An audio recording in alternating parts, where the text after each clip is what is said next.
Please pay attention and have a kind of very practical visualization of what a news script should look like as we start this class. I have 20 slides, so we have a lot to do. Now, to write broadcast news, it is necessary for you to know good grammar, know how to use your computer, understand what news is, and also how writing broadcast news copy differs from other forms or other types of writing. So block your head now when it comes to writing a program script. We're talking about news writing. Also, accuracy is very important, and responsibility also. Vocabularies of broadcast journalism is also important for you to know. Things like voiceover, things like wraparound, things like close shots, the different types of camera shots. You need to know that as well. So please, you need to understand broadcast journalism language. Some of these terms, I will probably give you links to different documents that will give you understanding of some of these broadcast terms. If you are not aware of these broadcast terms and what they mean and stand for, and how you can use them in a news script, it will be very difficult for you to write a news script. Please, I'm not saying cram, know how to use it, know what it means, and know when to use it. So you need to expose yourself as much as possible to those terminologies. Very, very important. All right, so let's start with setting your margin. So you have a plain sheet of paper, which is it A4? Is A4, right? That's the popular one. Is it A4? A4. While using your laptop, and the margins can even be set automatically, you need to set margins for your radio or television scripts. Now, scripts will still be printed on 8.5 by this. That depends on the media organization.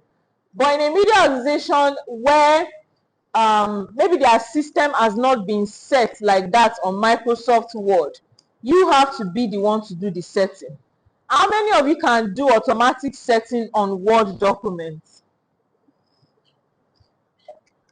What's the laptop here? Nobody. What's the laptop here? All right, I'll just advise you to try it when you get to your hostel or whenever you're having your own personal reading.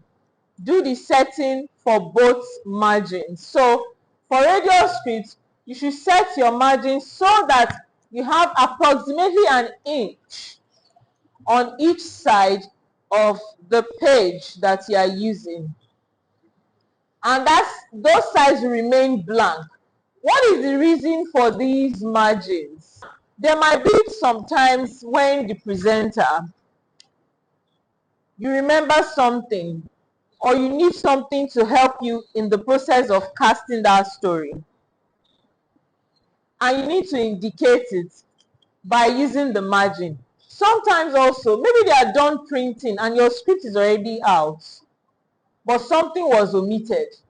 Those margins are created there for the purpose of you also editing. And when I say editing, not primary editing. It's just, okay, mistake has been made and you need space to like put the correction there. So in a way, you are correct. It's just that you're not explaining it very well. So for instance, remember I taught you about pronunciation of names. No, I've not taught you that, sorry. So pronunciation of names. So let's say I have my script and my margin is already set. And I see that there is a name, an international name that I cannot pronounce. And then I go to my dictionary, right? My pronunciation dictionary. And I'll check the, what is it called now? Transcription. And I'll write it just by the side. So that as I'm casting, I'm not looking at the name of the person or the spelling of the person's name, but I'm looking at how it has been transcribed, because that is how I am expected to pronounce it. So those margins are set based on functionality. They're not just set there for setting purpose. Now for television news, writers work with what is called split page. What is a split page? Language. Two columns. All right. Now type your copy double or triple spaced. What does that mean? Double line spacing. Some people don't know that the meaning of double line spacing is true now. See, if I see the person that can really use Microsoft Word, I know. A lot of people don't know a lot of features on Microsoft Word. It's just there. That's actually the truth. The space between each row is row they call is not line. So it's English language. I said it. It's row.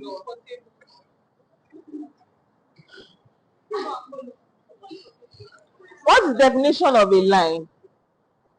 Don't let's go there. It's okay.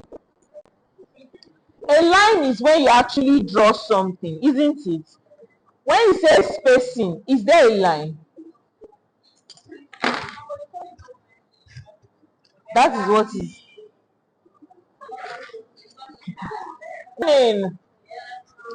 Alright, let's go to slug. What do we mean by a slug? Remember the assignment I gave to you where I talked about bulletin, right? It means that each story is expected to have a slug.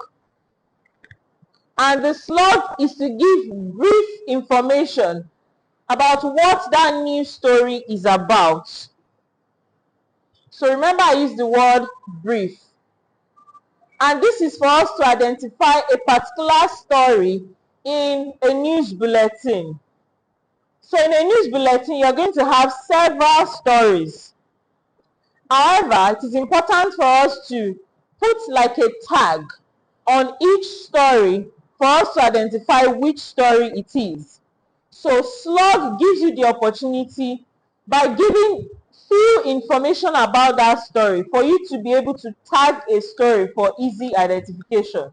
So in most cases, when you write a slug, it usually includes the date, the time of the newscast, the writer's initials. So I am TKA. So the writer's initials just have TKA, and that's it. So you'll be known for that initial as a reporter in their media organization. So they're able to identify you with the story. Slugs are important to allow news production to locate a story quickly. So let me give you an example. No, am I giving you an example? No, I'm not giving you an example. Let's talk about, is it the strike? No, not the strike now. We used the story last week. Is it the rally? Protest, thank you. This is what? The date?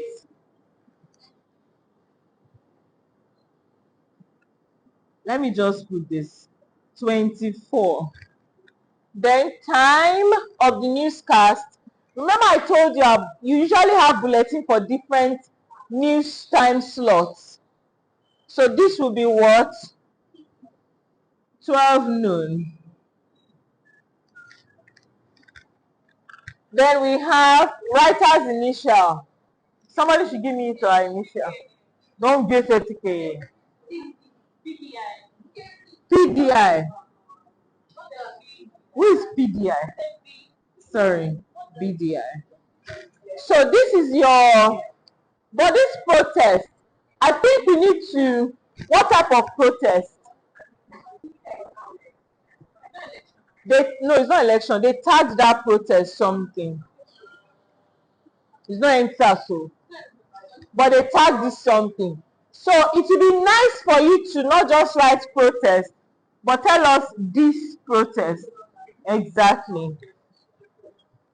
So that's an example of which one? Yes. The reporter's initial. You wrote the story, so your initial is what? Blog is written, when you have a bulletin, there are different stories in a bulletin. There are different stories in a bulletin. So before each story, you must have a slug. Instead, for you to be able to, for instance, if there's an update that just came in and it's just 5 minutes to the newscast, an update came in for the protest and it's just 5 minutes or 10 minutes to the newscast, it's only reasonable for you to add it to that 12 noon, because if you don't, then it means that your station is behind and then you have to wait till 3 p.m., which is professionally wrong for you to do. So you already have the bulletin probably in front of the newscaster, who is already sitting and waiting to present. But you just need to add maybe like one sentence or something to that story for that update. It will be easy for you to locate the story in the bulletin where you have a lot of news stories. The slug is what helps you to find the story. The slug is before each story.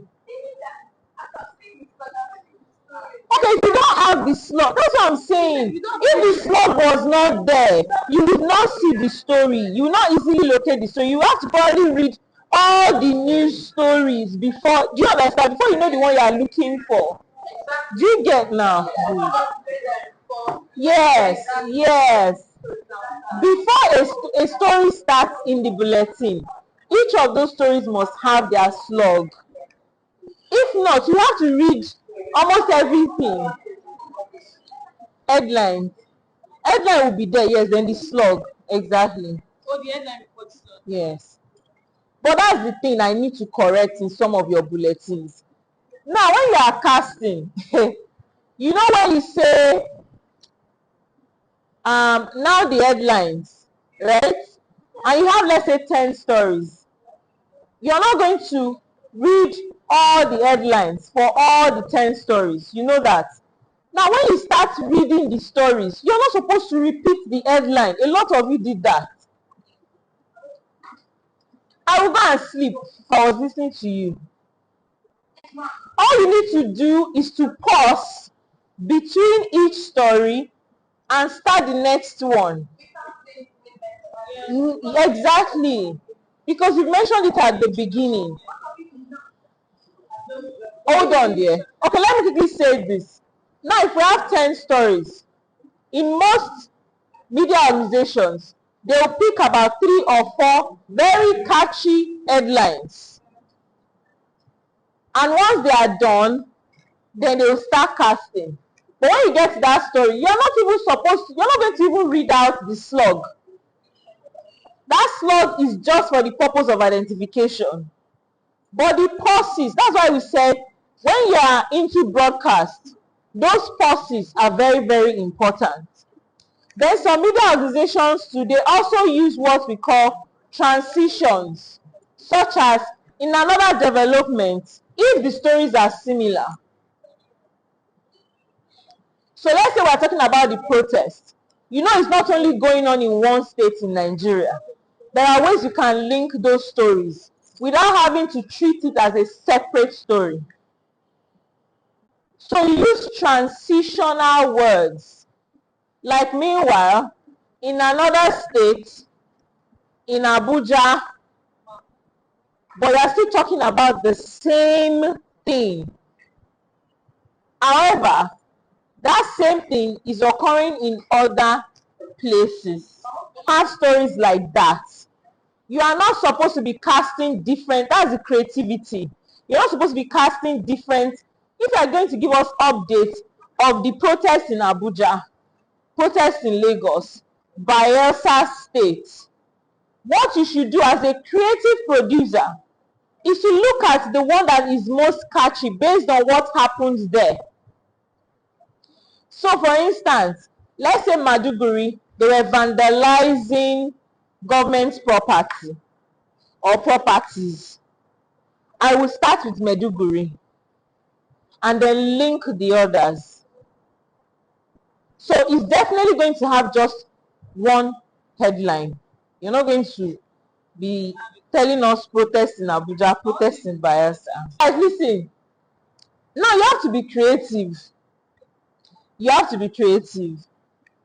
What is the purpose of that montage that you are bringing in at that time? Do you understand? What purpose is it going to serve? Do you feel that the news report has been running for a very long time and you think your audience, they need a break? Even if they need a break, do you think a montage is the best form of break to give to them? So media newscasting, yes, there are rules that you need to follow, but it does not mean you cannot be creative. But ensure that your creativity, you are asking yourself questions like, why am I using this? Is this really necessary? How will this come across to my audience? Will it disconnect them from the newscast, which is the information that is mostly important to them? It's mostly for TV. But yes, you can still use it in radio. All right, the split page. Preparing a TV script is more complicated than the radio because of the visual aspect of it. Now, when you look at some scripts, in fact, some media organizations, they have more than 2 columns. They have like 3, some have like 4. Sometimes when you see 2 is dedicated to audio and visuals. However, your script also should cater for camera movements. For some media organizations, when they have 2 columns, audio and video, under video, that is where they present the graphics. But when you see some other scripts, they create another column where they tell you the camera movement at a particular time. So for instance, if I say, good evening, I am Tolulope Kayode Adedeji, and welcome to the newscast at 5 p.m. The headlines. Now at that time, that thing I just said, to be under what? Audio. At that time, there's another column that should tell you the camera shots. Is it medium shots? Is it establishment shots? Is it establishment shots panning into medium shots? Some media organizations will have another column where they write the graphics. That graphics could be super. Who knows the meaning of super? Supers are always used to introduce a subject in the news. Graphics used to introduce a subject in the news. I should say super, like superstar. Transitions.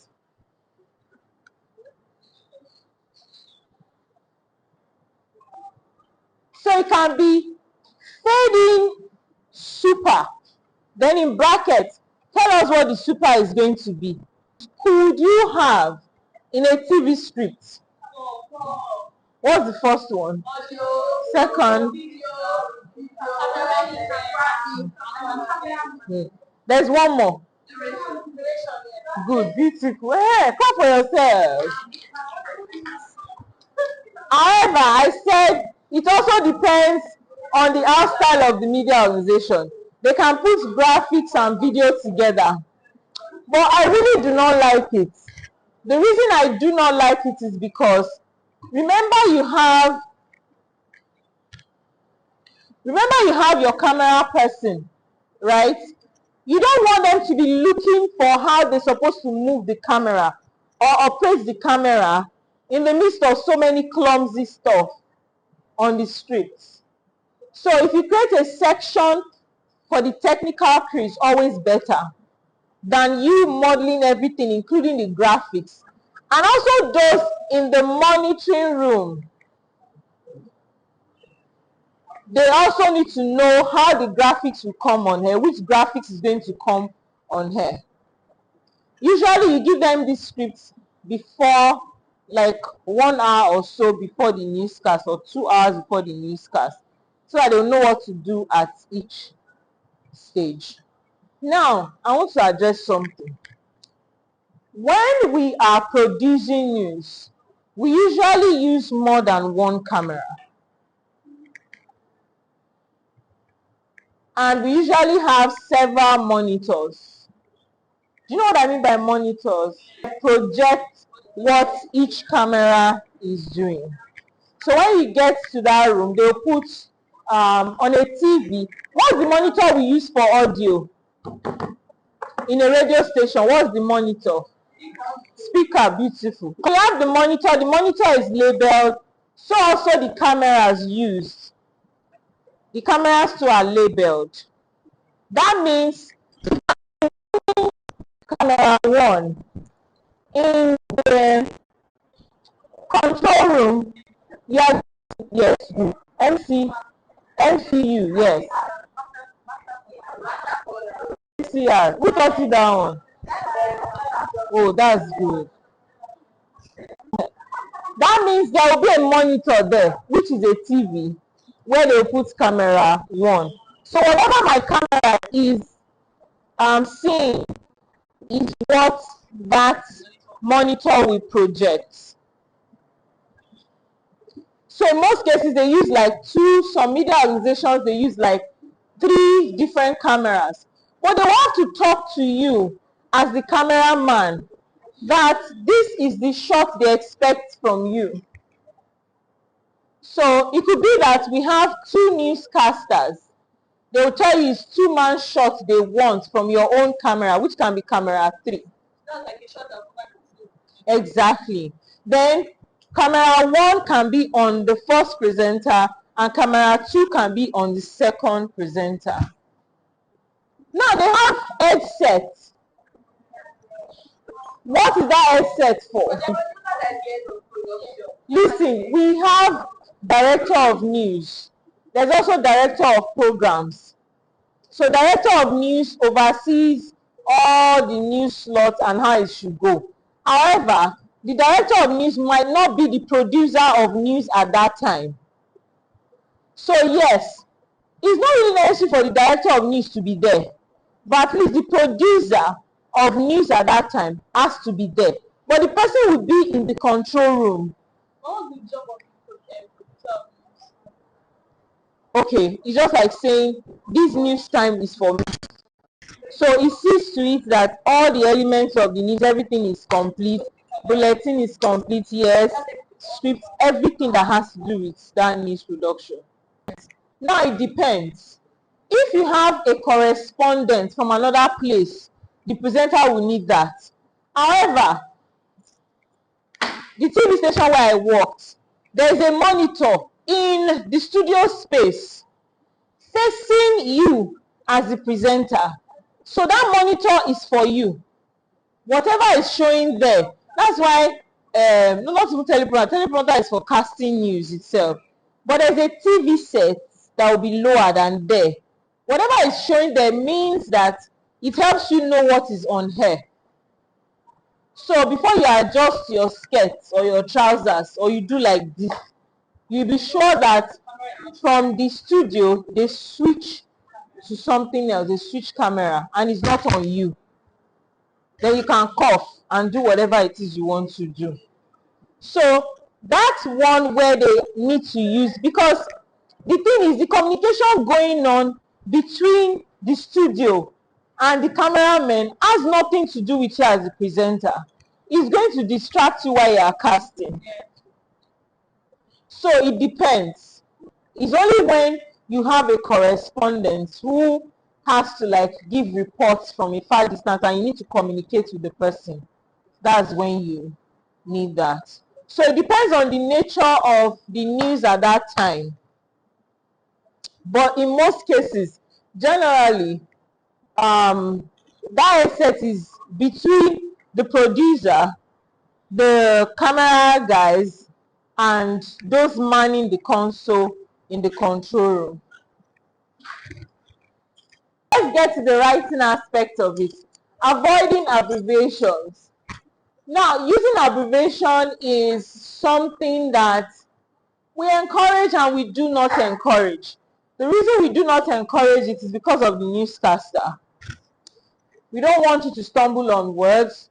So in most cases, we write it out. Except is an abbreviation that is commonly known, but we do not do this for broadcast. We always write it out. Because I might think LT can mean what else? Little, right? Before I'm able to, remember I'm casting and I'm thinking of time. So before I'm able to know that these represent assistants, there might be too long a pause.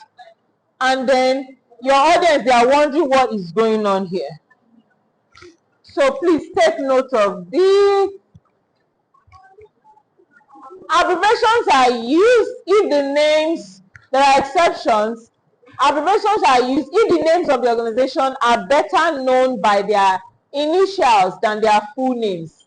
You see example, NTA, good. FBI, it's common knowledge to everyone. Exactly. CIA, NBC. Huh? What's NBC? I don't know. However, to make it easier for anchors to read, please make sure you put hyphen so that they know that it's an abbreviation.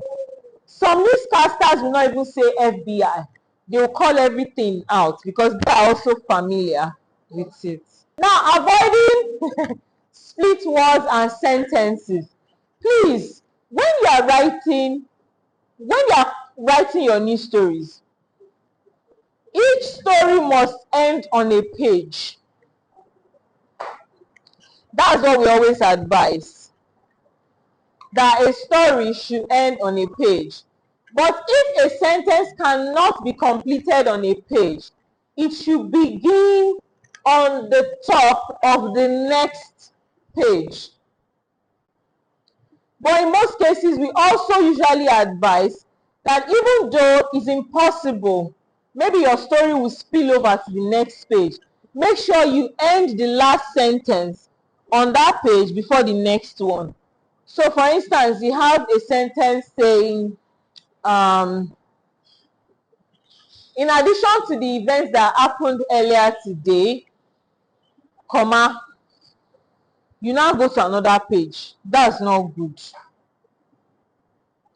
It's better you allow that sentence end on that page and then start, or you move the beginning of the sentence to the next page so you don't confuse the newscaster. But another thing we use to indicate that we still have more to tell you about that story on the script is to use the word more. Type the word more at the bottom of the page so the anchor knows that there is more to the story on the page. Now, when your story ends, please put end as well. Just at the bottom of, no, center now.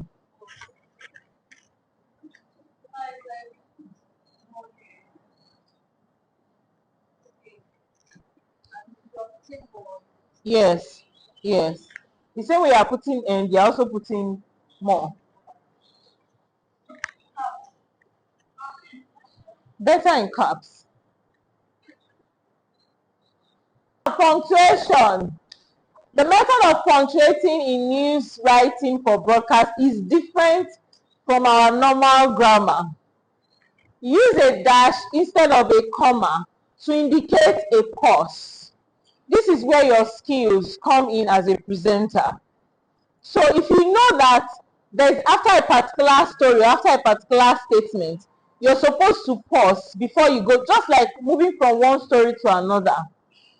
You can indicate that by using ellipses, 3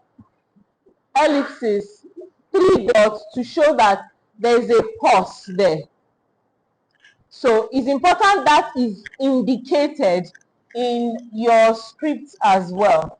When it comes to punctuation in broadcast, it's different from grammar. So this is not us following the rule of grammar.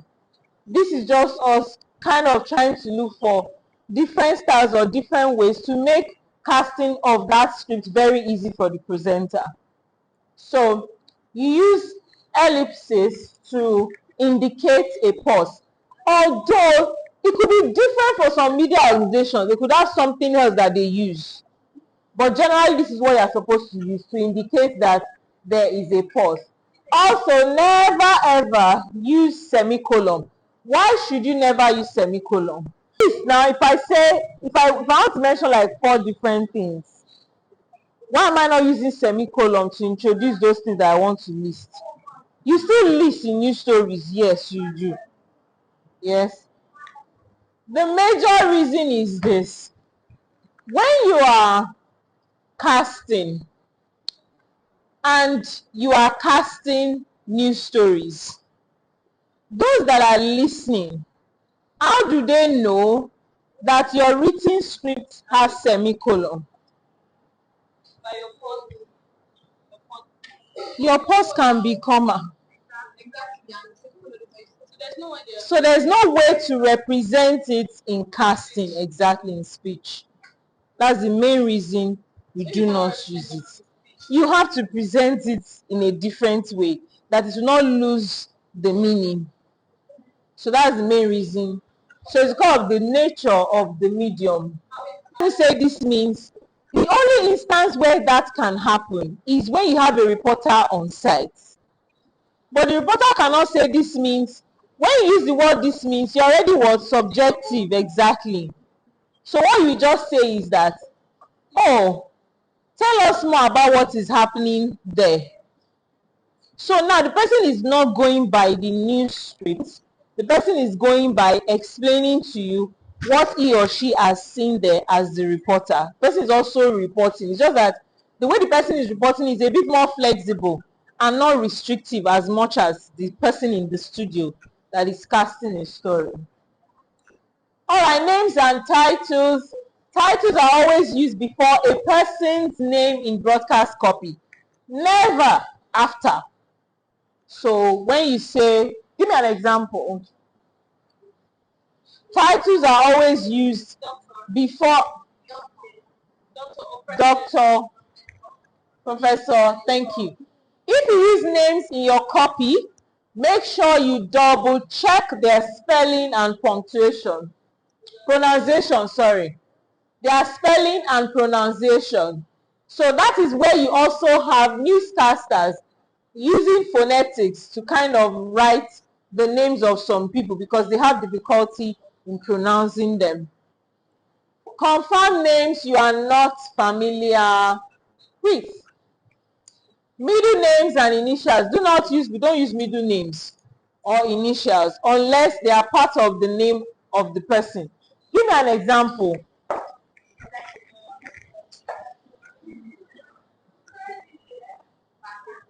It's already there. Give me an example aside from what is on the board. They don't use B for Tinubu. Exactly. David Oyedeko, that's a good one. Foreign names are used in broadcast copy only if they are essential. The names of foreign head of states, da da da da da da da da da da da da da. That's all. Foreign names must be used according to custom. Chinese people. If you know Chinese people very well, I think they said that their first name is always like it's treated as their surname. I don't know how true that is. Huh? Exactly. So like my name is Tolu now. So they recognize Tolu as my surname. So know about those cultures and how to present their names. Now, age. Please, when you are writing about, maybe you're writing a lead paragraph, in most cases, you don't really mention the age of the person, except it has something significant to do with the story or something that is oddity. It's unusual. I don't want to use this example. So I decided I don't want to use that example. Be sensitive. It's something like that came to my mind. You now said it. Give me another. An 18-year-old becomes good. An 18-year-old boy becomes president in the United States. In Nigeria. Okay. So there are instances where you have to give the age, but the what that happen is what we inform if the age is necessary. In most cases, if something is not really relevant or useful. So these are examples. A 60-year-old Hollywood actor marries a 22-year-old woman. That's unusual. A 44-year-old woman gives birth to quadruplets. That's, is it normal? Okay, maybe. A 16-year-old graduates at the top of her law school class. So that's also unusual. Marital status, not necessary to specify whether someone is married, divorced, or single, unless the information directly relates to. So all these things, you are doing it based on the what of the story. Sometimes it's not necessary. Now, race. As with marital status, race should be noted only if it is relevant to the story. There was a story I used for my students, and I felt it was racist. Yes, because they mentioned black man wanting. In my mind, I'm not like, okay, if I remove that black man, are you not still reporting the crime?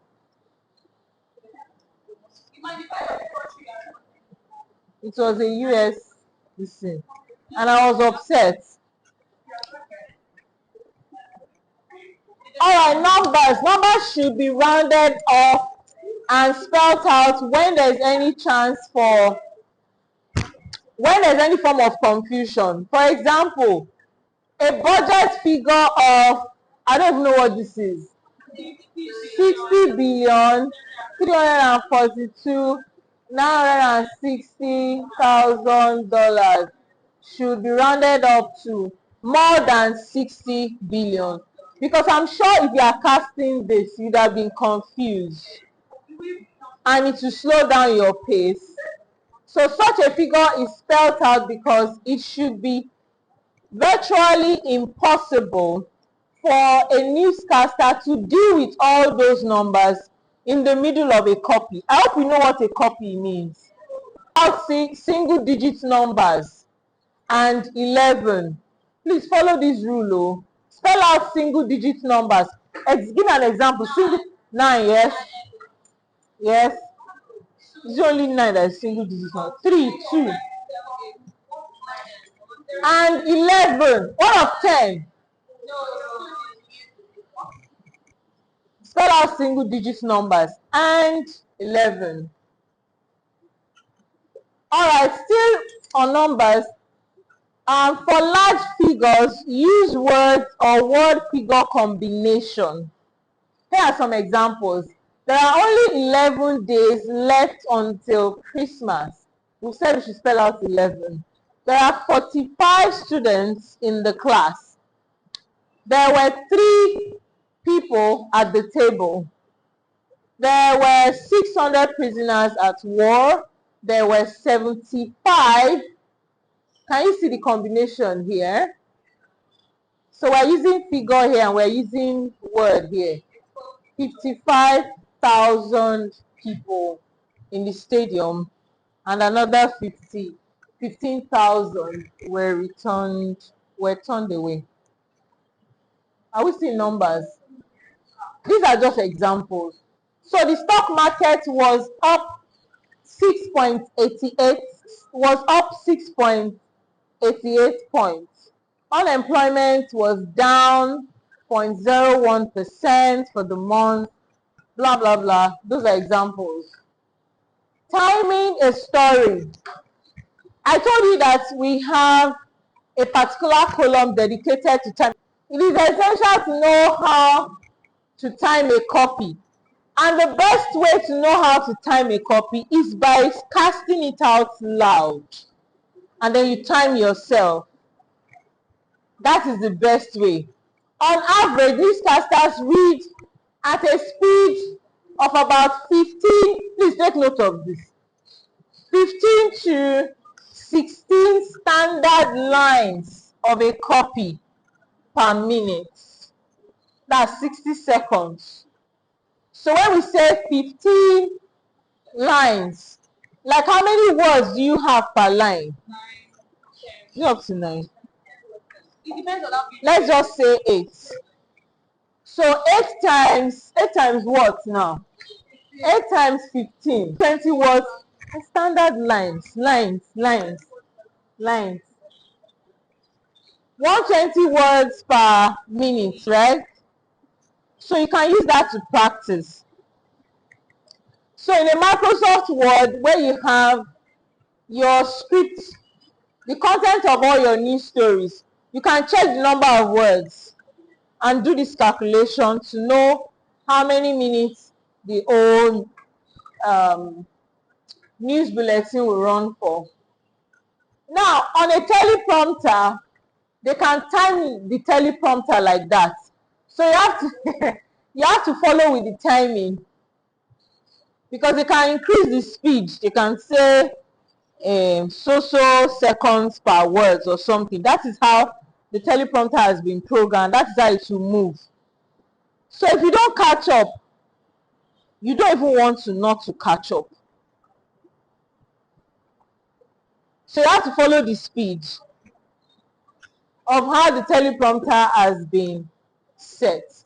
That's for media organizations where they use teleprompter anyway.